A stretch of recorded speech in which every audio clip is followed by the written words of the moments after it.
Assalamualaikum warahmatullahi wabarakatuh. Perkenalkan, nama saya Asyifa Balkis, nomor BP 2005420008, akan menjelaskan materi tentang penganggaran daerah, perencanaan, penyusunan, dan pelaksanaan APBD. Pertama, persiapan anggaran. Selama persiapan anggaran, trade-off dan penetapan prioritas di antara program-program harus dilakukan untuk menjamin bahwa anggaran sesuai dengan kebijakan dan prioritas pemerintah. Kemudian, varian-varian yang paling cost efektif harus dipilih. Proses formulasi anggaran mencakup 4 dimensi utama: menetapkan target fiskal dan tingkat pengeluaran yang cocok dengan target tersebut. Hal ini merupakan tujuan dari penyiapan kerangka ekonomi makro, memformulasikan kebijakan-kebijakan ekonomi makro. Kondisi-kondisi yang diperlukan untuk mendukung persiapan anggaran adalah sebagai berikut. Yang pertama, kebutuhan akan kepuasan diri. Yang kedua, kebutuhan akan constraint yang tegas. Yang ketiga, menghindari praktik penganggaran yang tidak kondusif.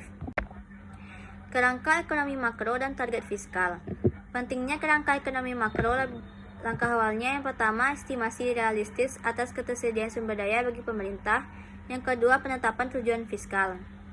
Kedua hal tersebut harus dianalisis secara berulang sampai mencapai suatu hubungan yang optimal di antara keduanya. Kapasitas untuk mengakomodir kebijakan atau program ke dalam anggaran, dan kemudian untuk menjamin terpenuhinya anggaran belanja sebagai besar ditentukan oleh baiknya proyeksi ekonomi makro dan estimasi pendapatan. Formulasi kebijakan yang terbagi menjadi dua. Yang pertama, pentingnya perumusan kebijakan, yang lalu pentingnya mendengarkan. Proses perencanaan dan penyusunan anggaran. Yang pertama, pendapatan yang direncanakan merupakan perkiraan yang terukur secara rasional yang dapat dicapai untuk setiap sumber pendapatan. Sedangkan belanja yang dianggarkan merupakan batas tertinggi pengeluaran belanja.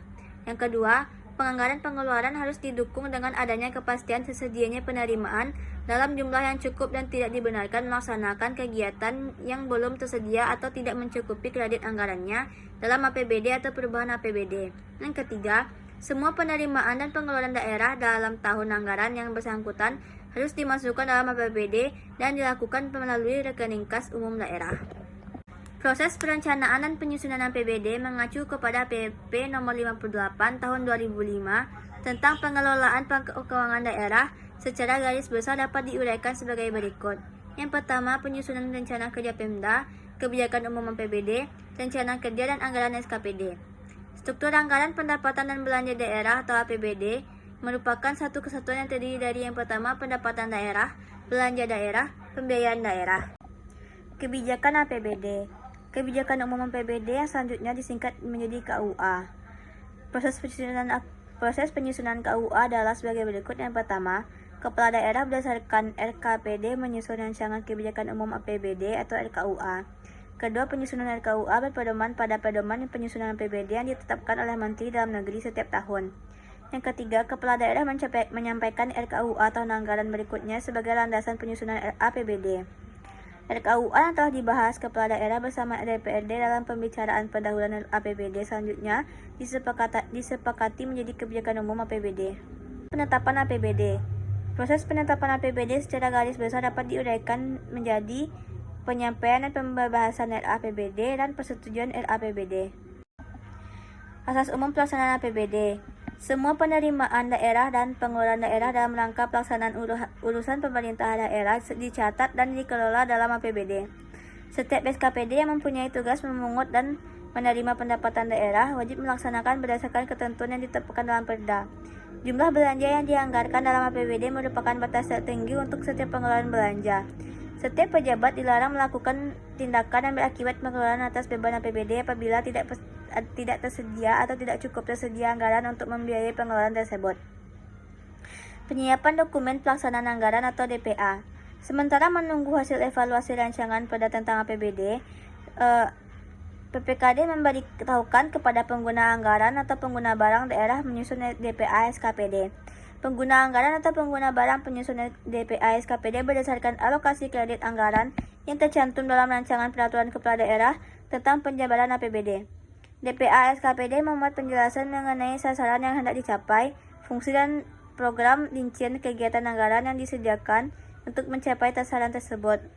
DPA SKPD yang telah disusun pengguna anggaran atau pengguna barang diserahkan kepada PPKD untuk dievaluasi atau diverifikasi tim anggaran daerah bersama-sama SKPD dan yang bersangkutan. Penyiapan dokumen pelaksanaan anggaran. Sementara menunggu hasil evaluasi rancangan Perda tentang APBD dan rancangan peraturan kepala daerah tentang penjabaran APBD sebagaimana yang dimaksud, PPKD memberitahukan kepada pengguna anggaran menyusun DPA SKPD. Pengguna anggaran atau penggunaan barang menyusun DPA SKPD berdasarkan alokasi kredit anggaran yang tercantum dalam rangka peraturan kepala daerah tentang penjabaran APBD. Ketiga, DPA SKPD memuat penjelasan mengenai sasaran yang hendak dicapai. DPA SKPD yang telah disusun pengguna anggaran atau pengguna barang daerah diserahkan kepada PPKD untuk dievaluasi atau diverifikasi tim anggaran daerah bersama-sama SKPD yang bersangkutan.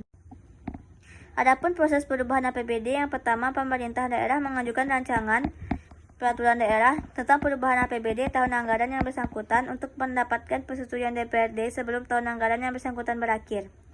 Persetujuan DPRD terhadap rancangan peraturan daerah selambat-lambatnya 3 bulan sebelum berakhirnya tahun anggaran.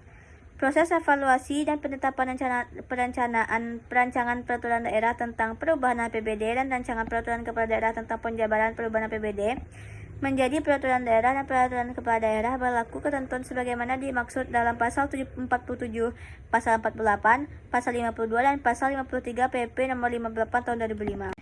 Baiklah, hanya itu yang dapat saya sampaikan. Apabila ada salah, mohon dimaafkan. Wabillahi taufiq wal hidayah. Wassalamualaikum warahmatullahi wabarakatuh.